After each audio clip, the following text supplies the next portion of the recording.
இந்த பாண்டிய நாட்டின் வரலாற்று எச்சங்கள். கீழடி தேடி ஒரு பயணம்.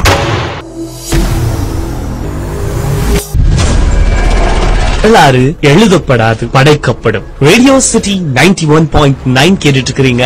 நான் உங்க ரேடியோ சிட்டி பாரு. நான் உங்க ரேடியோ சிட்டி தினேஷ். கீழடியில ஏகப்பட்ட விஷயங்கள் கிடைச்சிருக்கு. அதெல்லாம் 2000 ஆண்டுகள் பழமையானது, 3000 ஆண்டுகள் பழமையானது அப்படின்னு நம்ம வாய்மொழியில சொல்லிடலாம். ஆனா அதுக்கான ஆதாரங்கள் என்ன, அதை எப்படி கண்டுபிடிக்கிறாங்க, அந்த கால கணிப்பை பத்தி தான் இன்னைக்கு நம்ம கூட பேசுறதுக்காக ஆசை தம்பி இருக்கிறாங்க. பொதுவாகவே இந்த கால கணிப்பு முறைகள்ல உலகளாவிய முறைகள்ல சில முறைகள் பின்பற்றுறாங்க.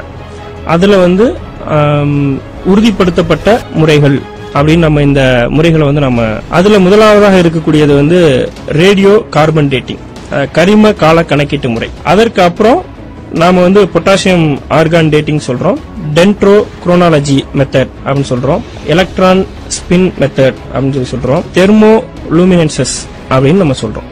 இந்த மாதிரியான கால கணிப்பு முறைகளை உலகளவில் நம்ம பயன்படுத்தினாலும் கூட பொதுவாக இந்திய அளவுல, இந்திய அகலாய்வுகள்ல, தமிழக அகலாய்வுகள்ல நாம கார்பன் டேட்டிங் மெத்தடை நம்முடைய கால கணிப்பு முறைக்கு மிக முக்கியமானதாக நாம இன்னைக்கு பயன்படுத்திட்டு வரோம்.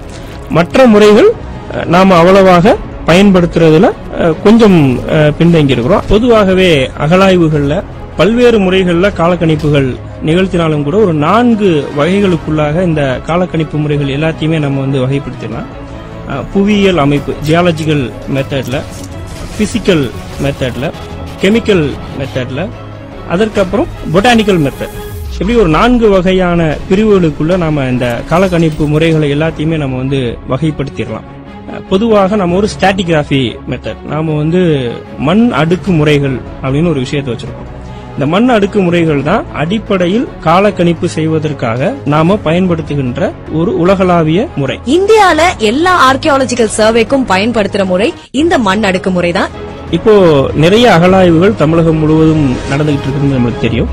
இப்ப சமீபமாக நாம நடந்து கொண்டிருக்கக்கூடிய அகலாய்வுகள்ல கீழடி அகலாய்வுகளை நம்ம எல்லாருமே கூர்மையாக கவனித்துக் கொண்டிருக்கோம். பொதுவாக கீழடியில கிடைத்திருக்கக்கூடிய பொருட்களை வைத்துக் கொண்டு நாம என்ன சொல்றோம் அப்படின்னா, அங்க சங்ககால கட்டிடப் பகுதிகள் நம்மளுக்கு நிறைய கிடைத்திருக்கு.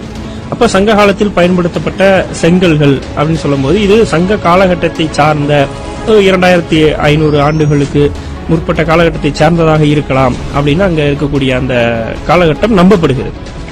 இது மாதிரி அங்க நிறைய மட்பாண்டங்கள்ல எழுத்து குறிப்புகள், இன்ஸ்கிரிப்டிவ் பாட்ரிஸ் நம்மளுக்கு கிடைத்திருக்கிறதாக பத்திரிகைகள்ல செய்திகள்லாம் வந்திருக்கு.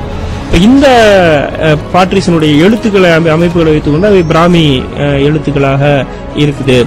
இந்த பிராமி எழுத்துக்கள் பயன்படுத்தப்பட்ட காலம் அப்படின்னா நம்ம 2000 ஆண்டுகளுக்கு முன்பு இந்த பிராமி எழுத்துக்கள் பயன்படுத்தப்பட்டிருக்கு. இப்ப இந்த கால கணிப்புகளை எல்லாம், இந்த கால வரையறைகளை எல்லாம் நாம அந்த அகலாய்வு செய்யப்பட்ட இடத்தினோடு நாம என்ன செய்யறோம், பொருத்தி பார்க்கிறோம். எவ்வளவு பெருமையா இருக்கு, நம்ம இத்தனை ஆயிரம் பழமையான பாரம்பரியத்தை கொண்ட ஒரு இனம் அப்படின்னும் போது. தொடர்ந்து இணைந்திருங்கள் ரேடியோ சிட்டி 91.9 தமிழன் பெருமையை இன்னும் நிறைய கேட்கலாம்.